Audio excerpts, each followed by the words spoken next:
Süd vəzilərin axardaxili papillomaları mərkəzi və periferik olur. Mərkəzi axardaxili papillomalar geniş mərkəzi axarlarda əmələ gəlir.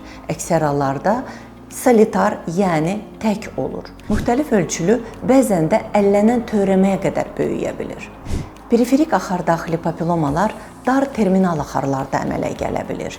Multiple periferik axardaxili papillomaların bədləşmə riski daha çox olur. Onlar papillomatozis, yəni çoxsaylı papilloma şəklində əmələ gələ bilir və çox vaxtı iki tərəfli, bilateral olur. Hər iki növ papillomalarda, xüsusən də mərkəzi axardaxili papilloma olduqda gillələrdən ifrazat əmələ gələ bilir.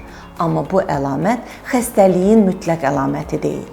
Süd vəzilərin axardaxili papilloma diaqnozu ultrasəs müayinəsi, mammoqrafiya, doktoqrafiya, MRT, biopsiya müayinələri əsasında qoyulur.